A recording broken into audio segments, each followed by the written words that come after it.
Welcome back, Road Warriors. This is Peter and Lori with Healthy Miles Media. We are committed to bringing you, the commercial driver, tips and advice to keep you safe and healthy on the road so you can keep America moving. In today's video, we're going to be making my favorite breakfast burritos. These burritos are so easy to make and take with you on the road, and they're packed with protein. They also contain a surprise ingredient that is really good for you. Stay tuned to find out what that is.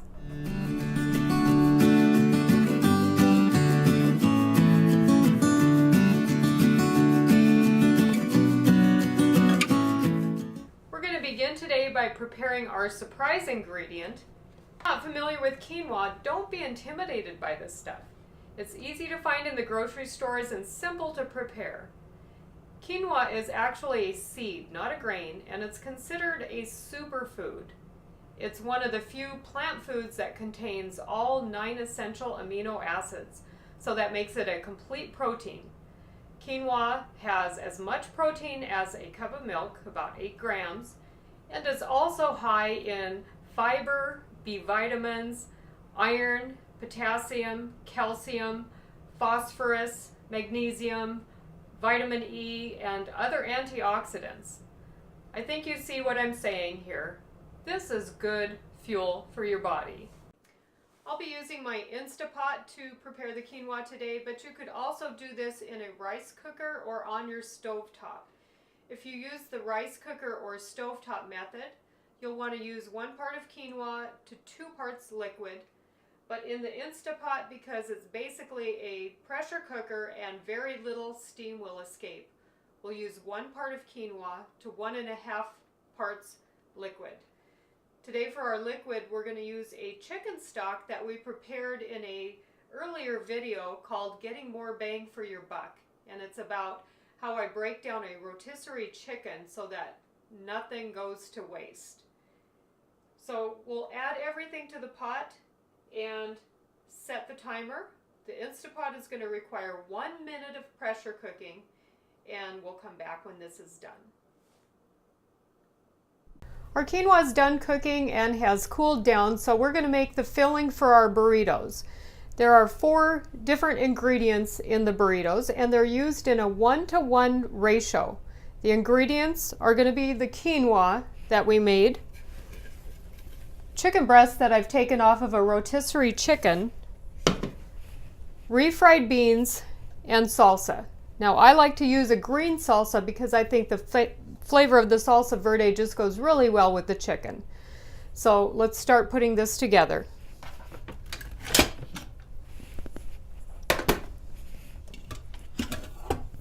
Look at that beautiful quinoa. Now remember how I told you this is going to be a 1-to-1 ratio? Because I'm going to be using 1 can of refried beans, I used an empty tin can to measure out my chicken,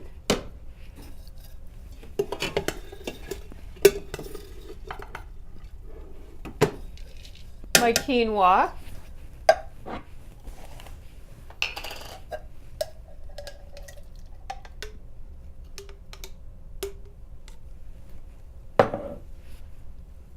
and my salsa. After we finish adding our refried beans, we'll just give this a stir and we're ready to start filling our burritos. This is what your filling should look like before you start putting it in the burritos. You'll take about 2/3 of a cup of filling, whatever you like, about like that. Put it on the burrito. Top it with some shredded cheddar, and then start rolling your burrito. This is how you're going to roll your burrito. Take the bottom up towards the top and then pull back slightly. That just sort of packs all the filling. Then you're going to bring your outsides in and continue tucking your sides and rolling until you get up to the top. There you go. We got 9 nice sized burritos off of that recipe. And now we're going to fry them until they're just a nice golden brown, and then we'll put them in the freezer and keep them for later use. We'll just pull them out as we need them. When you put them in the skillet, make sure that you put the seam side down. And if you don't have an electric skillet, you can just do this in any kind of a pan.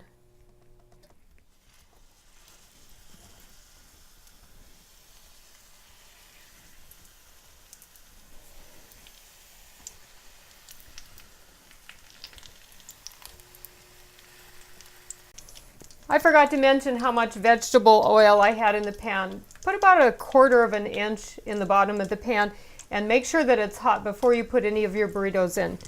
These are ready to turn now, so I'm going to do that. That's the color that we are looking for.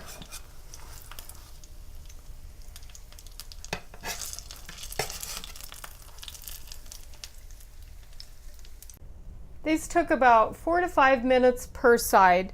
We're going to pull them out now and put them on some paper towel just to absorb the extra oil, and then let them cool to room temperature before you put them in the freezer.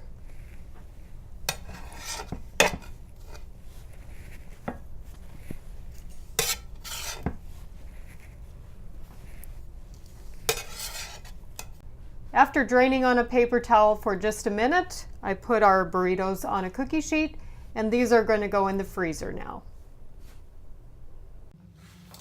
After 4 to 6 hours in the freezer, our burritos are solidly frozen and ready to put in a Ziploc bag for future use.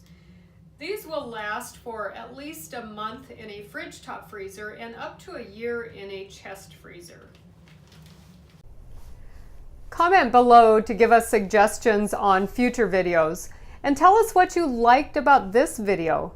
If you enjoy what we're doing, give us the thumbs up and hit the subscribe button so you don't miss out on any of our other videos. You can also check us out on other social media platforms listed here, and please share us with your fellow drivers. Stay safe and healthy out there so you can keep America moving.